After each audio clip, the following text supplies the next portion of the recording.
Do you dream of having your own special outdoor space? A small garden that you can admire, enjoy, and call your own. And then you stop and think, I have no idea how to make it. Well, you're not alone. Over the past year, Monty Don has travelled up and down the country, visiting amateur gardeners and working with them to make their dreams come true. He's cast a critical eye over their plans. Don't be too horrified, OK, Monty? Everything's possible. I know it seems unusual. It's just profoundly unusual. And given advice. Just pinch that off. But they took so long to grow. He's got stuck in. Oh, my goodness. And everybody has worked incredibly hard. Look at the size of that. The results are truly exciting. It's really nice. I do believe that everybody, however small their garden, can cultivate a big dream.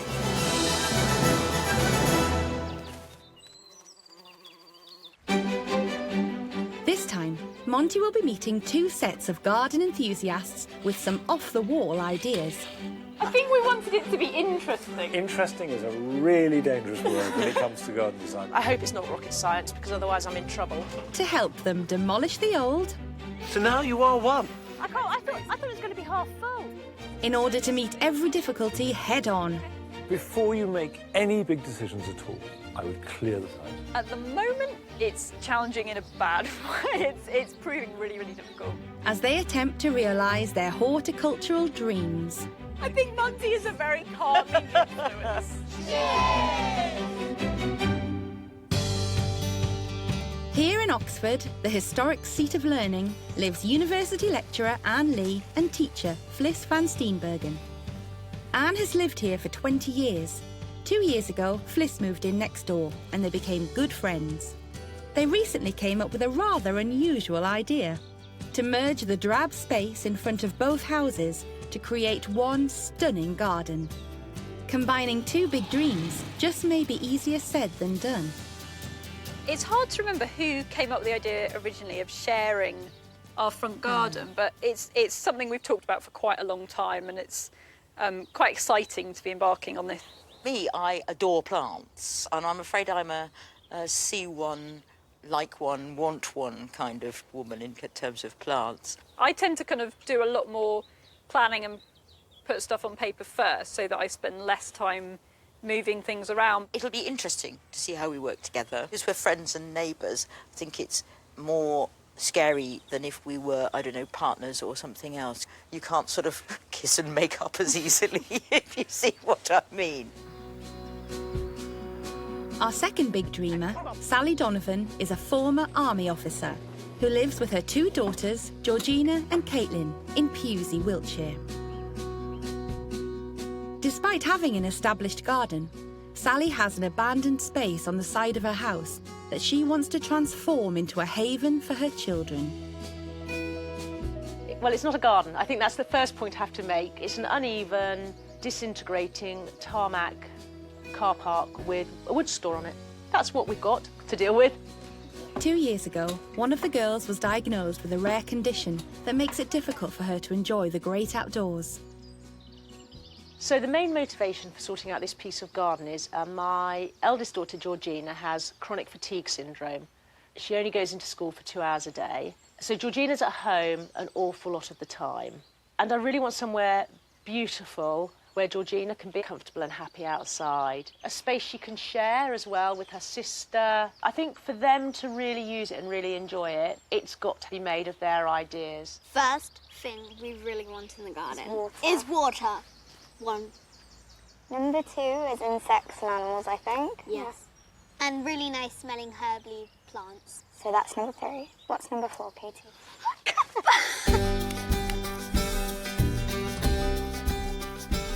Spring has arrived, and in Oxford, Fliss and Anne are eagerly waiting to involve Monty Don in their ambitious dream. To show him all these dandelions, as Fliss said, the National Collection of Dandelions is really quite embarrassing. Hello, this is very symbolic to have you both sitting on either side. I'm Monty. Hello, I'm Anne. Anne, hello. Hello, Thank I'm you for Fliss. coming. Fliss. Very nice to meet you both. And say, sitting side by your boundary mark. Tell me what you want here. What's going on? We're next door neighbours. We have a semi-detached house, and currently we have a detached garden from itself by this fairly arbitrary barrier placed between them, and we want to knock it down and make one big garden. But these are not arbitrary barriers. You live in one house, you live in another house. They have a boundary. It seems to me that the size of both our gardens is really quite small, and we thought how nice it would be to have a garden which flowed from one side to the other. You know, more space that both of us could enjoy gardening in. I think it's also quite a public space. I think front gardens are lovely. I love walking past people's front gardens and looking at them. Will there ever be a point at which you will disagree and that on your side you want certain plants and on your side you want certain plants, and they clash horribly? Obviously, it's possible, but I think we've talked for so long about the kind of plants that we love. It just makes sense to us, really, to do it. I know it seems unusual. Well, it is unusual. But... I mean, that's the point. It actually doesn't seem unusual. It seems very sensible. It's just profoundly unusual.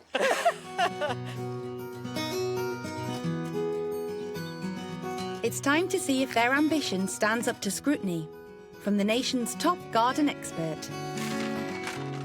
This is an idea about having a path that goes through the two gardens. We're looking for a feel of a sort of savanna-y style grassy thing. I'm very keen on sort of cottage garden perennials, but we thought we'd have that going through all of it, and perhaps colour coming up through the grasses, such as alliums at certain times and other things like that.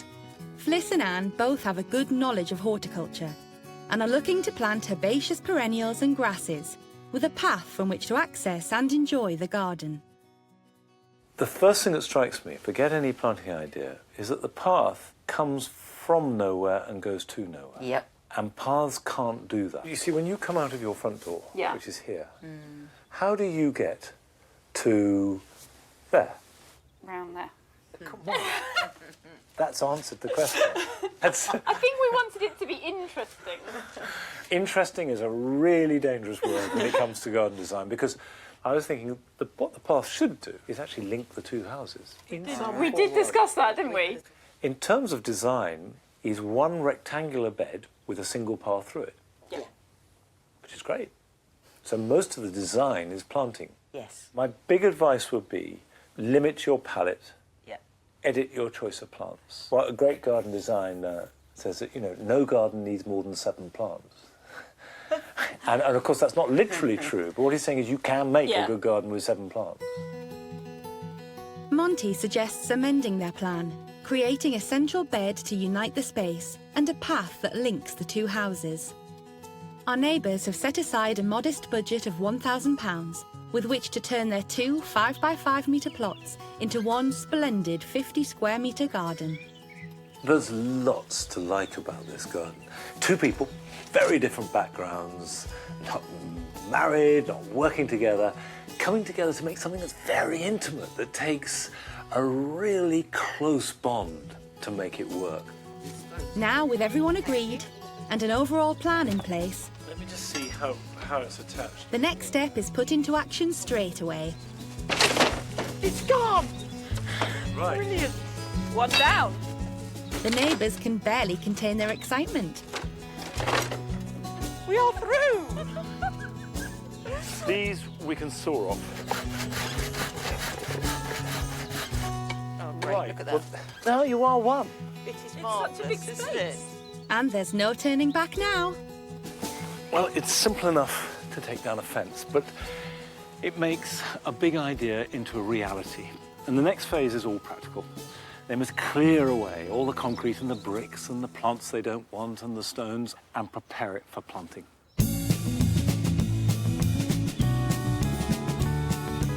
With his Oxford gardeners off the starting blocks, Monty heads to Pewsey to meet Sally Donovan and her daughters, Georgina and Caitlin.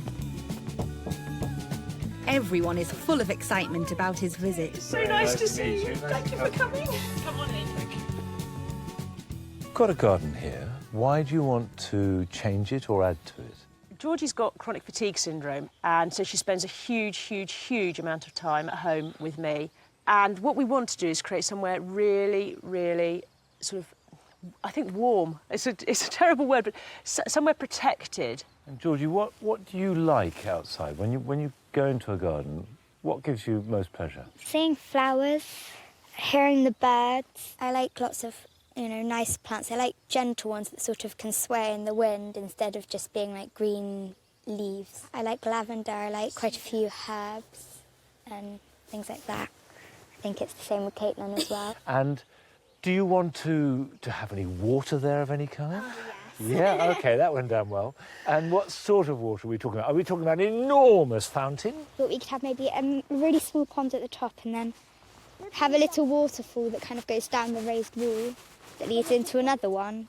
What sort of budget are you thinking of? Probably got maybe £2,000 to spend on doing the garden, which I don't mind doing most of the work myself. That's absolutely fine. And I've got lots of friends who will really help me with that. So that's sort of money for raw materials, really.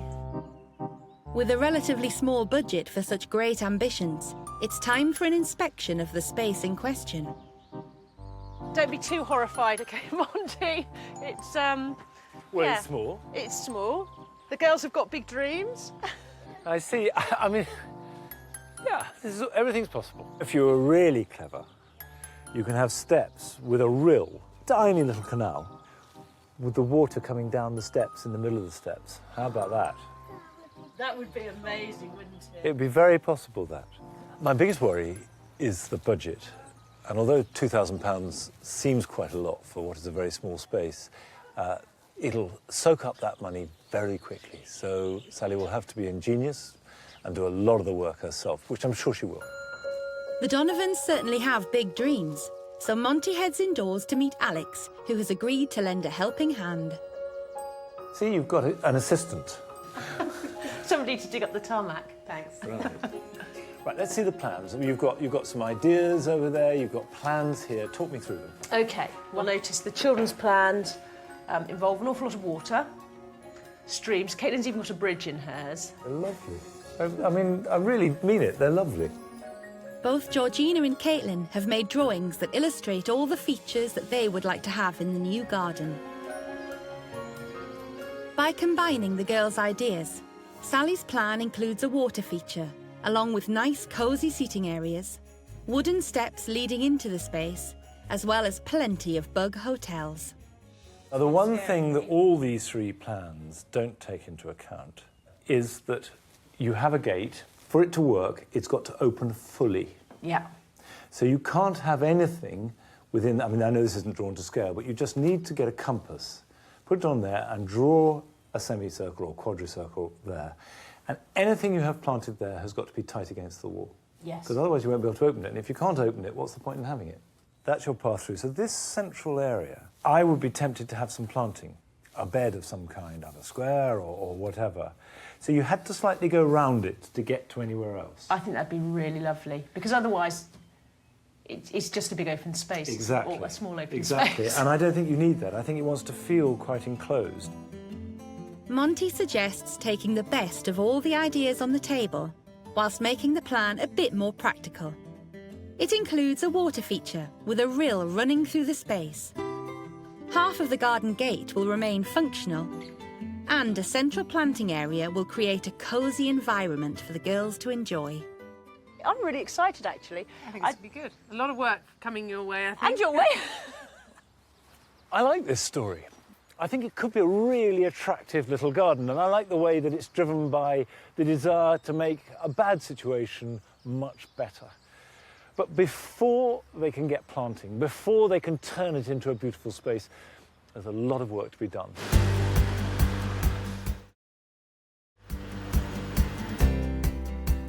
Over in Oxford, our two teachers, Anne and Fliss, want to press on with their joint plan and have enlisted some extra help. Concrete slabs are broken and removed, rockeries dismantled, and newly exposed soil is weeded and rotivated. Now for the first real test of this partnership. How will our self-confessed impulse buyer Anne and our meticulous planner Fliss agree on a plant selection?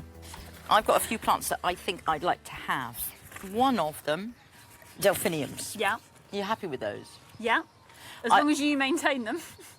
Oh, I'm happy to do that. I reckon there'll be a lot of maintaining to do, Yeah, and I reckon I think so. that some of them will get eaten by slugs and I'll have to replace Yeah. them and so on. Now, the other thing that is in the same kind of colour range is the salvias. Yeah. Do you like those? Funnily, you should mention that. Have you got On them? my list, yeah. So that is a definite. Yeah. And I want campanula. Gosh, I'm just saying I want all the time, but I love these ones. Yeah. The ones that are called Canterbury bells, but the blue ones. Are they not very similar to delphiniums, though? No. I actually prefer the campanula to delphiniums. You don't like delphiniums? No, I do, but I prefer campanulas. And I'm just saying, if it came down to two plants that look quite similar, You prefer... I think campanulas require less maintenance. Nah. So far, compromise doesn't seem to feature in Anne's vocabulary. If I had to pick, I would pick. Will she consider any of Fliss's favourites? What have you got then? Okay, so my shortlist. Carophyllum. And that's a perennial, obviously. Well, all the flowering Yes. ones are perennials. So it's an umbellifer. Comes out probably about April. To Oh, that's good. June time. So it's a The bit early earlier. is good. Yeah, and that then. That doesn't look pink to me. That looks violet. No, it is pink. Oh, right. Sporobulus heterolepis is Sporobulus. like a North American kind of prairie grass. That one's not as tall as the others. Can't remember exactly what it was, but I know it's not as tall. That's not very see-through. It is. Oh, is it? Yeah, It's just I mean, a picture. all of that is very floaty and frothy. So what's the verdict so far? Sneeze word. At the moment, it's challenging in a bad way. It's proving really, really difficult. I think ultimately I'll look back on it and think, yeah, it was fine. There was never any kind of conflict or anything. But at the moment, it's kind of going through a difficult labour and it's just horrendous. I think it went all right, but I'm a bit scared that when we come to, if we do come to really reduce to 7 between us, that there won't be enough of the things that I really, really wanted in. Because while I like the grasses, and I definitely like the grasses that Fliss has chosen, and I think it's a really good choice, they are not my first idea of what I wanted in the garden. Slip of the tongue there, Anne. This is supposed to be a team effort.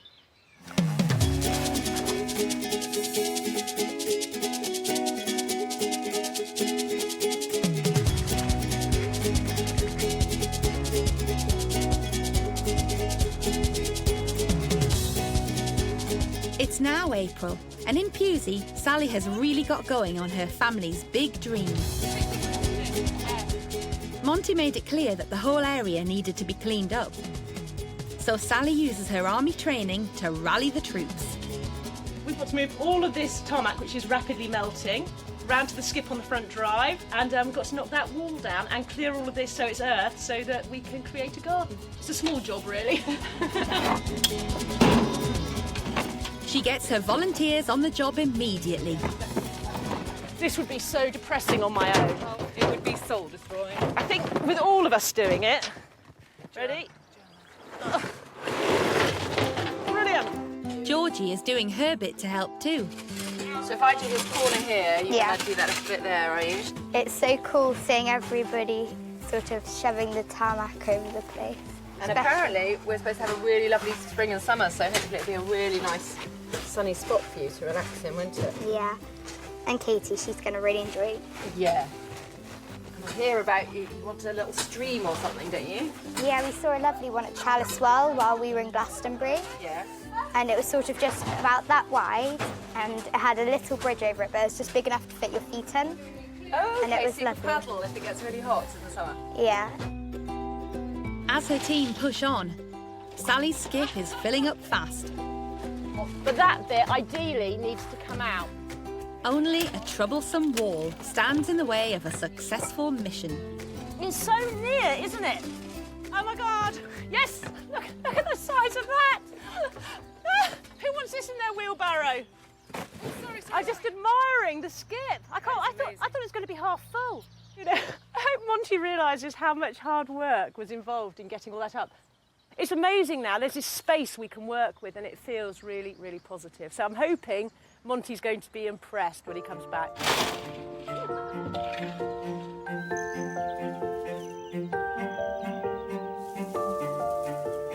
Back in Oxford, Anne and Fliss are still struggling to agree on a joint plant selection. Hoping to give them some inspiration, Monty has sent them to Marchant's Garden in East Sussex. It has good examples of curved pathways and rich textured borders with varied combinations of grasses and perennials. Hi there. Welcome to Marchant's Honey Plants. I'm Graham. I'm Anne. The head gardener, Graham Goff, wants to show our neighbours some examples and help with their plans. I wonder if this bed could offer you some inspiration. The one thing that is most apparent from a design point of view is the disposition of the plants. And the Camerian here, it's a running plant and it's filtered right through this bed. But I want you to note the other plants that we have. There are grasses in here too, but they're hardly emergent at this stage. And you see the colour theme running through here is quite subdued in a way. Fliss has a question for Graham that's been bothering her since Monty told her that 7 plant varieties is all that their border needs. Would you say there's a magic number of plants you should have in a garden? 43. 43. Well, I wouldn't necessarily want to make it an optimum, really, or certainly not a high number, because I think the thing with good design is to pare down the number of plants that you use. And in this particular space, the range of plants that we've used is perhaps no more than about 10 or 12. And I think that's what gives it its simplicity and its strength. Yeah. So Graham agrees with Monty that less can be more, which leaves our amateur gardeners in a quandary. Graham moves on to a border that is full of Fliss's favourite plants. Well, there we are. What a marvellous plant. You know that plant? That's Stifa gigantea, isn't it? Yeah, absolutely. It's and lovely. it's a plant that every designer uses, and you can see why, really, because it's got this beautiful structure and it's incredibly transparent. And well, we've got a good 4 to 5 feet. This is actually quite a short example. How long would it take for it to get that high? Oh dear, well that's annual growth this year. Okay. So it's quite a tall plant. Would you always put it that far forward, like towards the front of the border? Well, why not? Look, the plant's completely transparent. It doesn't matter what angle you approach it from. On the path either side, you can see through it from either angle. Then you'd have to choose the plant that you use very carefully with it. And that's just what Anne and Fliss have to tackle next. There's so many beautiful plants, but it's very good not to buy things they're not going to use. It's hard, isn't it, to be so disciplined? Yes. They will have to compromise, given that they can only choose 3.5 varieties each. I think magenta, though, that's yes. not really Okay. colour-wise, is it? We want blue we're going purple for? rather than purple magenta. Yeah, I think so. Right. Gold fontaine. That's the one. Yeah? I've got 3. I did have 3. Oh. I've now got 2.5. These plants are brittle. A pretty successful day for the neighbours from Oxford. Choosing plants hasn't proved too difficult in the end. It seems that Monty's advice is working. Right, you can pay. I'm out of cash.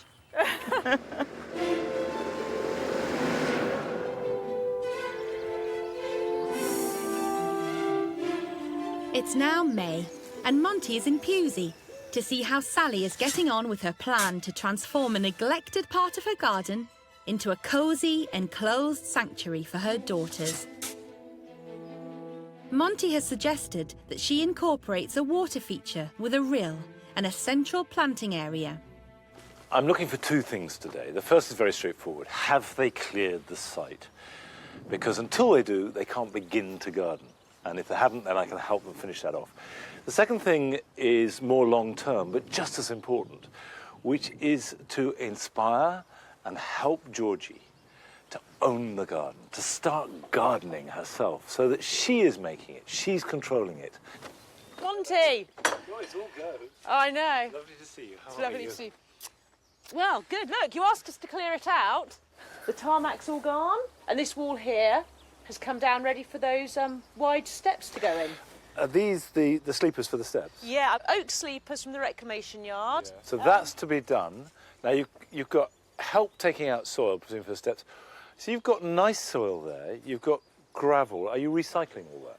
I hadn't really thought about it, but yes, we could. I would recycle the gravel because that's always useful. Brilliant. You know, that will fit in. and the soil and anything you can. And how's Georgie? Well, Georgie will be home from school any minute. Right. And I was wondering if you could help her. She's chosen some alpines and some little succulents she really loves. Well, if you could recycle some of your soil and your gravel, you're laughing, because that would work perfect. School's out, and Monty is waiting with gravel at the ready to get Georgie fully involved. I like these ones. They're all sort of cedar-y ones that are in walls. So they're succulents. They've got these curved leaves that actually hold water really well. Monty shows Georgie how to prepare her pots with a layer of gravel on the bottom and then a mixture of gravel and soil. Give it a good stir like you're making a cake. That's it. Brilliant. That's fantastic. So we mix that up like that and pour it in. So we've got a nice gritty mix. Now you choose what you want to plant and I'll do it for you. Or you can do it. These ones? OK, you take that out. See what it's like. Just take it out. OK. I'm afraid I'm going to break it. You won't break it. Don't worry. That's it. Now that's been soaked. Yeah. So it doesn't normally ever need to be as wet as that. So, You put it where you want to put it. Here. OK, so that's it. You don't need to cover it up completely because we're going to put the grit round. Probably a little deeper than that. OK, so... Because it's quite a deep one, that one. Yeah. OK, that's good. Monty explains to Georgie that this is a good time to plant alpines so that they can become well established before the winter returns. OK, so... And what you'll find is these will grow out and expand, and maybe you want to add one or two more bits, maybe you don't. The final thing is they must go somewhere sunny. Yeah. Well done. That's your garden started.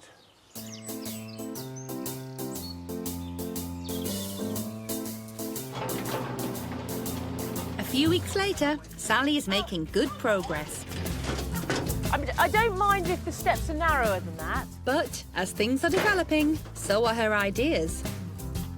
Big change to the plan was when we talked to Monty about putting in the sleepers as steps, he did talk about them being slippery. So the big change is the sleeper's going to be used to create all the raised beds, and we're going to actually put in steps made of pavers. This is heavy graft. That's just a bit easier than Mummy digging it all up spade by spade by spade, isn't it? But Sally's happy, as her friends have agreed to work for free in return for refreshments, including tasty bacon sandwiches. I think the steps are going to end up costing me, you know, but they're going to be the water feature as well.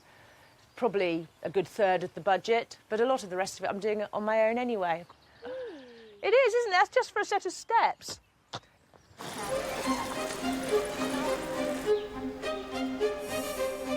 It's the beginning of summer, and in Oxford, Fliss and Anne's ambition to unite their front gardens has reached the next stage. Their plan, which Monty has adjusted to make a more natural single front garden, includes a path to link their houses and a combination of grasses and perennials.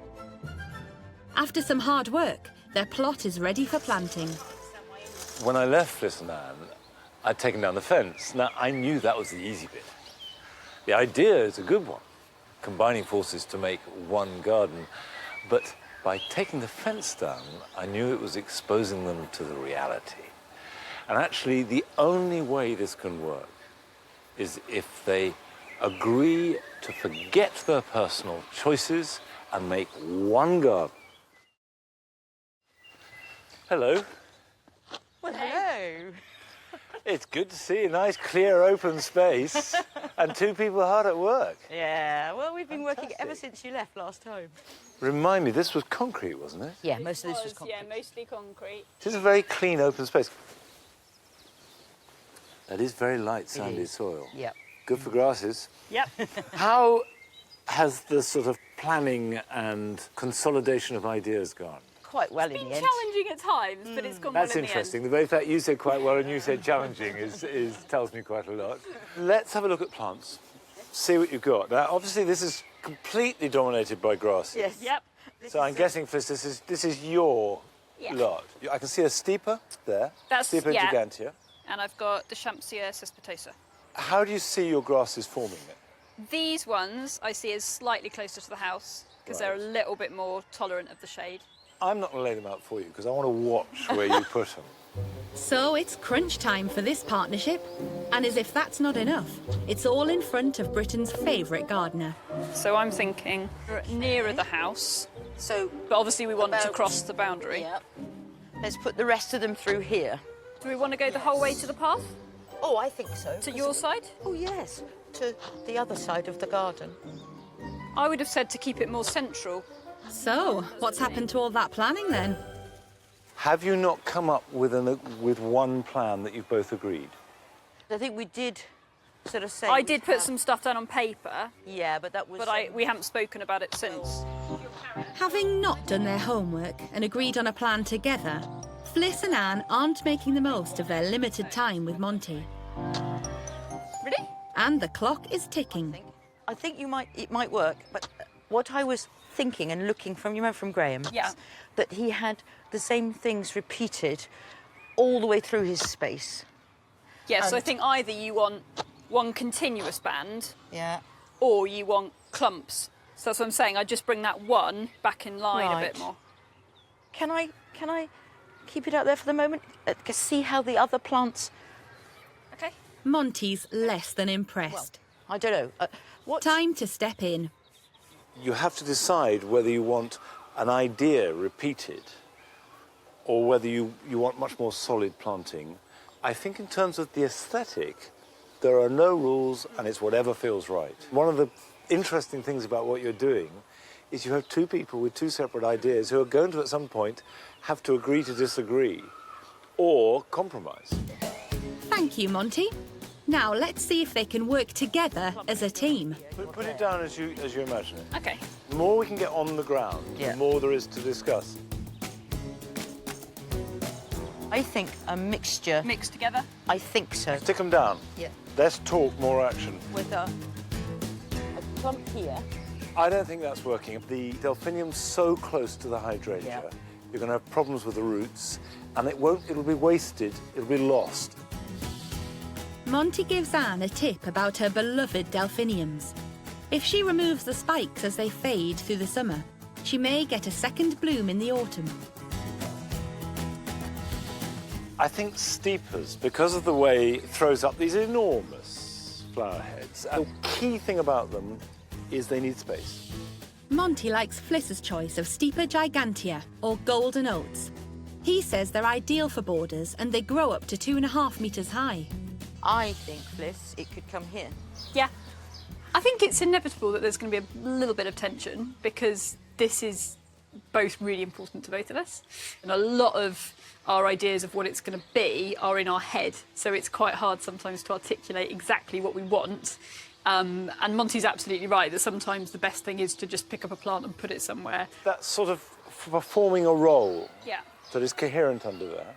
We have got different ideas, and it's quite clear that that's slightly coming out. But I hope in the end that my sort of vision of it being one garden really does come to fruition. My vision? Hopefully the next step will pave way to a united vision. Let's get the path sorted. All right. I suggest that you two walk where you want it to go, and where you come to a plant, move it. Okay. What, start at each our own? Actually, why don't you go to your door? You go to your door, see where you meet. Go on, okay, very nice idea. As the neighbours venture through the garden, a path begins to emerge. Are we going to meet? Looks like we are. Shall we do... I would move that salvia slightly to your right. That's it. And then that one, carry a little bit. again, Yeah. slightly, ever so slightly to your... That's it. And you've met in the middle. Finally, with Monty's guidance and help, and not just on the gardening front, the neighbours have been brought together. So you've got this gentle curve with a central big bed there. Great. Now it's time to get some plants in the ground, with a bit of Monty know-how. Steeper gigantea really needs good drainage and full sun. And these grow individually. Okay. So you never get them in vast drifts or clumps. So if you take it out of the pot, that is fairly pot-bound. Yeah. And what I always do in this situation is don't try and unravel it, just break it. Oh, okay. Just get your thumb in or a knife or whatever it may be, just break it like that. And what that's going to do is stimulate regrowth. Your lovely soil, It's easy to work. which is the easiest in the world to work, and for a lot of plants would be too light, but for steeper, heaven.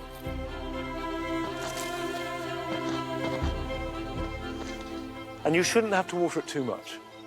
Once it's really established and watered in, British rain should see it through. Give them a good soak once they're planted, and thereafter most of them will do fine. I honestly think he was quite good. I think Monty is a very calming influence. I think that's one of the good things. Only because when you don't have somebody to say, hey, let's not bother about that, you get fixated on it, don't you? Yeah, you do. And I think grass or whatever. Taking you back to the big picture, reminding you that it's one big garden. Yeah, I think it's been really good from that point of view. I think we've got somewhere, both on a horticultural and a human level. Horticulturally, it's come together. And on a human level, I sense a real change throughout the day, from slight suspicion and wanting to claim their own sort of input to one of mutual pleasure at sharing in the project. It's a bonkers idea, but if it works, well, how good is that?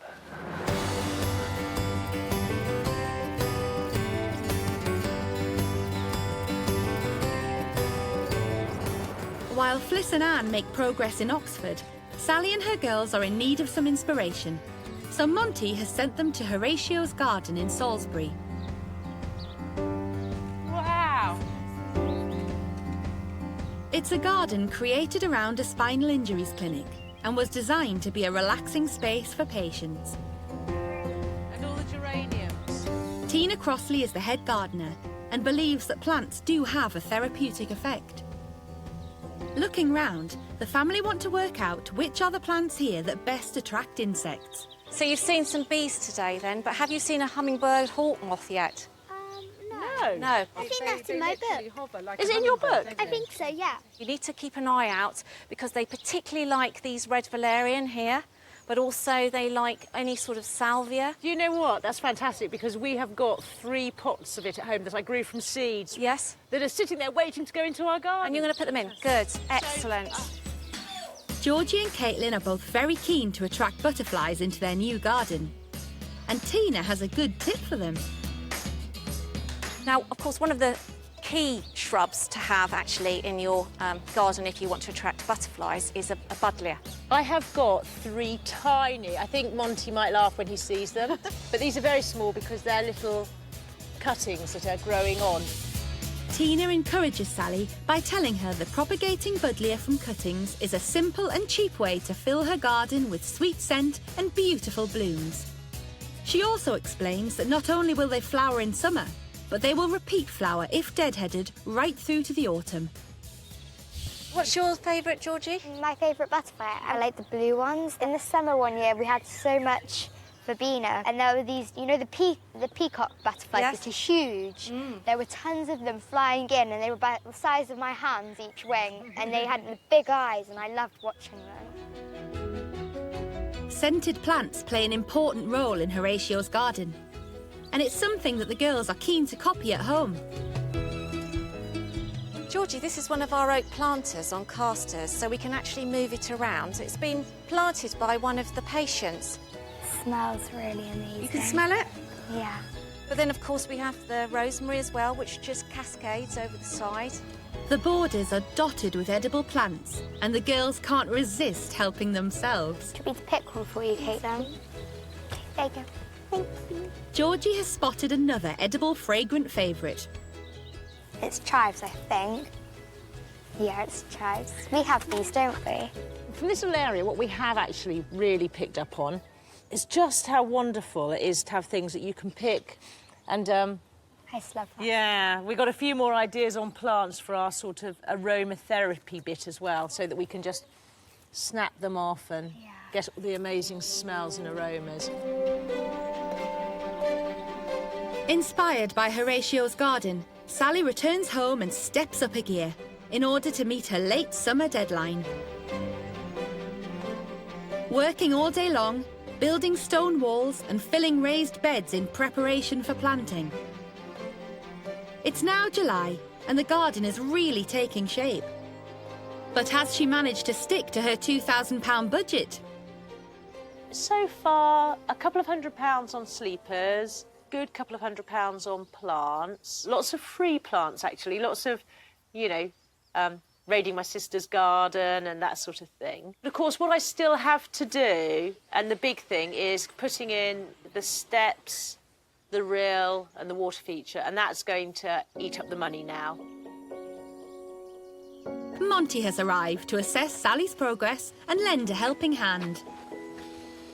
Lots of work's gone on. Big changes. Good changes too, because they've got a nice strong structure to work around. And one feature has caught Monty's eye. Quite a lot of bug hotels. In fact, I don't think I've seen so many bug hotels. 1, 2, 3, 4, 5, 6, 7, 7 in one garden.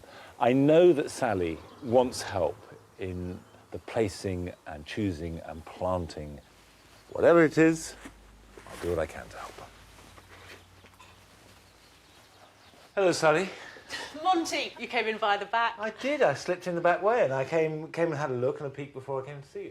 I have to say, I have never seen so many bug hotels in one garden in my life. Yeah, so the bug hotels have multiplied, but of course, got lots of flowers and plants for you. So, well, I was going to say, yeah, the bug hotels are not going to attract any insects at all. We've been to so many places, the girls and I, over the last 6 weeks. I'm very worried about how to put it all together, actually. In what way are you worried? I'm worried about getting the planting wrong and not making the most of the plants. Oh, that's my concern. I mean, obviously, it's an important concern, because in the end, a border, let alone a garden, is always a collection of plants. And you can have a really boring border made out of fascinating plants. And you can have a fascinating border made out of very, very ordinary plants. Yeah. Sally's been hard at work collecting all manner of plants. But will Monty approve of her choices? We spent a lot of time looking at garden centres and in gardens to see where the bees and insects went. Yeah. And then chose things that we really like. Since we put the plants out here, what's been really beautiful is how many bees, and the hoverflies are just beginning to come out as well, so that's really nice. Hoverflies love umbellifers, this Verbena bonariensis, which, I mean, it's not strictly speaking an umbellifer, but it does have that open flower head. And the classic ones are fennel, dill, these things where you get a nice, there you are, perfect. So there we go, we've got, there's a dill. I mean, it's... See, if you look at that, you've got the umbel, the head, and all these little tiny florets, and the hoverflies just land on them and just dip into each one. They love it. We've got lots of veronicas and salvias. Now, which salvia is this? It's got wonderful flowers. Again, fantastic for insects. That salvia, that sagey smell. That is beautiful. Isn't that lovely? Yeah. These scented plants are sure to be a hit with insects, which is just as well, given the number of bug hotels that the girls hope to fill. So, if we put the jasmine here, the fact that it's going to cover a little bit of that bug hotel doesn't matter, because they like getting behind the cover. Now, let's put the rose in front, in the middle of it. So we've got 3 climbers. We've got the clematis, which actually, I would be tempted to grow it through the rose. I think that'd be really pretty. And so if we put the clematis there, OK? And as the rose grows, we can train it in amongst it. Because the girls will run their hands through all the smelly plants, I was wondering about trying to have the on the edge. On the edges. So we want lavender along the edges. Yes, the lavender, and we've got a lemon verbena.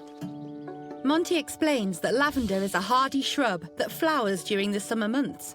It's ideal for gardens with chalky or alkaline soil that is poor or moderately fertile. He also likes Sally's choice of verbena, which he says thrives in well-drained, sunny spots. What we're starting to achieve is a mixed palette of colour, a really good section of tiered, multi-layered habitats for insects. And every plant is producing a flower that is attractive to a range of insects. So it's really eco-rich. Now for the shady part of the garden. The first thing to go for are ferns, and they will take the deepest shade.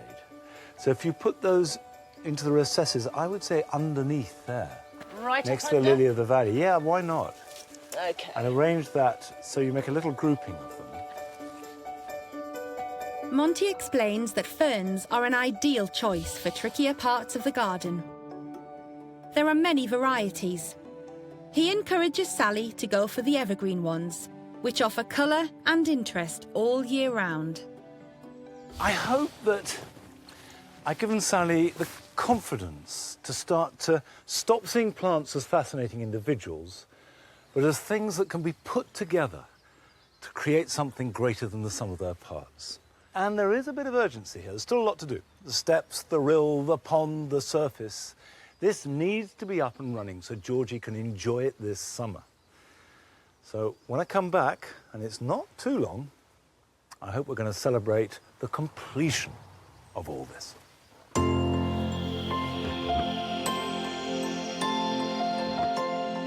While Sally marches on in Pewsey, Fliss and Anne are filling out their front garden in Oxford.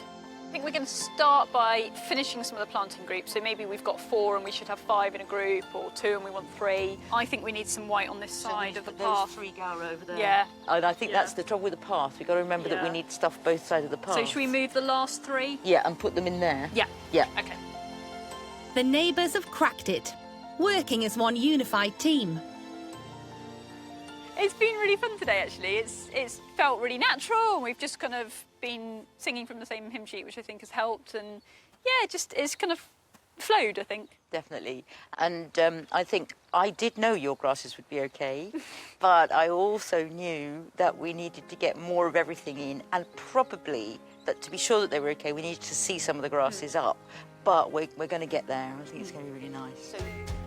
As the planting starts to take shape, the question remains, will the garden fulfil both Fliss and Anne's big dream?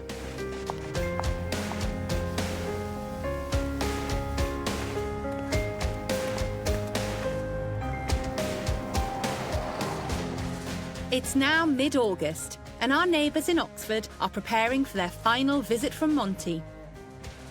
Fliss and Anne are aiming for perfection. But with the elements working against them, can they really impress Monty with their joint garden? The weather overnight was fairly wet, to the point that it woke me up at one point. It was so rainy. We've also got a bit of a leaky gutter issue, which means there's a bit of a puddle somewhere in the garden. And a great plop all night long. I've been thinking about this garden for ages because it seems to me that there are 2 really distinct questions. The first is, have Fliss and Anne made a garden that's greater than the sum of its parts? Is the result better than either of them could have achieved separately? And the second, and I suspect rather trickier question, is have 2 gardeners made a single garden and still managed to remain friends? Earlier this year, this plot was 2 separate, unkempt front gardens with concrete, rocks and dandelions. 4 months on, and now it's one harmonious front garden. One beautifully planted border is now home to Fliss's much-loved grasses, including Stipa gigantea and Dechampia cespitosa, all interspersed with the blue and purple blossoms of Anne's prized delphiniums and campanulas.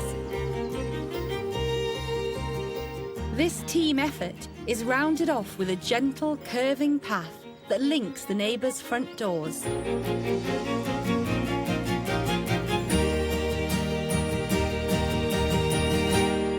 You've done it. Yep. It looks fantastic.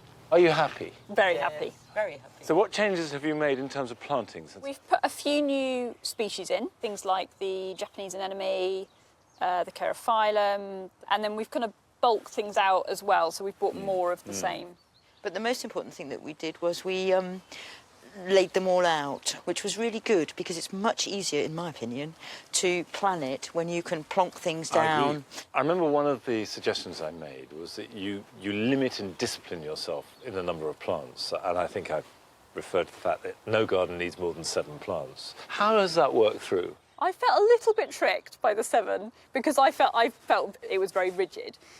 In retrospect, it was helpful because it limited us initially, and even though now we're up to something like 12 or 13, I think having that initial restriction was quite helpful because it really pared down what we really wanted. That was the plan, so it worked. Did that work for you? Yes, it did. Yeah. And I think I sneakily knew that we were always going to get a few more in, but I did like the idea of picking out the basics first and the sort of standards. And all this is about the simple fact of taking the fence down and creating one garden. Definitely no regrets. Really? And has it worked out as you expected it to? I think it's better in many ways. Well, I'm going to try your path. Well, it's nice and firm. Oh, good. It was a bit wobbly earlier. It's trying to be slowing you down in places. I get it. No, it's working. You know, quite little steps and then... No, it's good.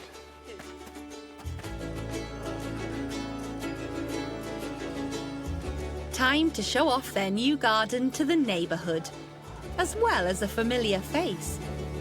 When Fliss and Anne turned up at Marchant's Hardy Plants, we spent a day chatting away about the meadow there in particular. There was a slight edge in places where one favoured strong colours, but they seem to have done it in a very democratic way. Absolutely fantastic what they've achieved. Having spent £200 on clearing the plot and £650 on plants, Fliss and Anne have money left over for tea and cake all round. I just want to say a word or two. It's a brave thing to combine 2 gardens into one, if not a foolhardy thing. And to be able to still speak to each other and smile and share the same space, I think shows commendable sort of fortitude and resolve. So, and it's right and proper that we're having a cup of tea and celebrate it. So, well done. Congratulations. Yay. Thank you. Yeah. As the guests test out the path, it's clear that 2 big dreams can become one. This is beautiful, and it's a joy to see it. It's magnificent, really. It's great. I confess that I was really worried that this wouldn't work at all because I couldn't see how 2 very different people could agree on something so personal as a garden. But it has worked. We got some really, really positive comments back and everyone seemed to really enjoy it. And it's nice to be able to thank people that have helped us as well. Well, I think for anybody who's got a front garden that isn't really very well used or isn't really particularly interesting, it does really increase your ability to make a beautiful place if you share some space.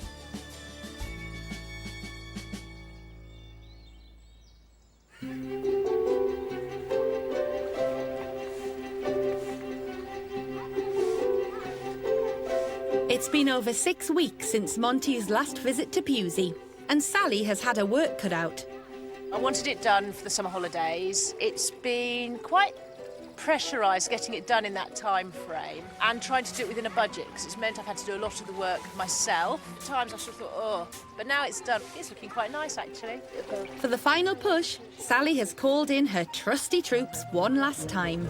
I think the garden's coming on brilliantly. I think that Sally's got a good group of friends round who've really all got together. I'm trying to get it all ready for the big opening, the big unveil. I think Monty will be really impressed with what Sally's done. From a car park to a beautiful oasis for her girls. Just a few final touches before Monty arrives. It's worth remembering what this garden was for. The original idea was to provide Georgie with somewhere where she could be outside, where she could sit and get some sunshine and study and entertain her friends, all as part of her road to recovery. Also, it had to serve as part of the family home. Now, this is a small space. That's a lot to ask. 2 quite separate functions. 4 months ago, Sally's garden was an untidy tarmac parking space with a wood store. Now it's utterly transformed. The garden is complete with a rill and pond, providing the soothing sound of water. Flowering plants, including buddleia and fennel, are inviting insects to feast and then stay in one of the many bug hotels. And the raised borders offer up scents and create a cosy and enclosed space, ideal for Georgina and Caitlin. This is fantastic. We didn't really plant anything, it was just placing, wasn't it? We just placed them, And yeah. they have looking as though that planting has been there a while, hasn't it? It's looking established now. It's really done its purpose of bringing in all the insects, clouds of butterflies and bees. And I see you've still got insect hotels by the dozen. Yes, I haven't counted them. Have you counted them, Alex? There's a lot, but they've definitely got bees in them.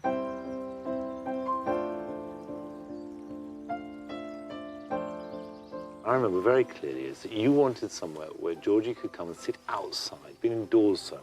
Originally, I talked about a seating area. I've put bits of slate onto the top of the stone wall where they can sit, sleepers at seating height, and I've also bought these 2 moon chairs, which Georgie and Kate absolutely loved, and they just snuggle up in them. I seem to remember the original plan was to have the rill running down the steps. Do you remember you suggested that? I did. And I thought, that's a great idea. I did But in too. actual fact, the technical issue was to do with the size of the pond, and it just made it very difficult, and it meant making the pond bigger. But are you happy with it as it is? Yeah, so I've got the sound of the running water because there's a deeper pit as the spout comes out. Right. After what has been quite a lot of hard work, quite a lot of stress, how do you feel about it? Great, actually. It was an unused space. That's the point. Now it's a really beautiful spot. It's really relaxed. It's great for George to sit and just enjoy being outside. It's great for Kate because there's so much going on.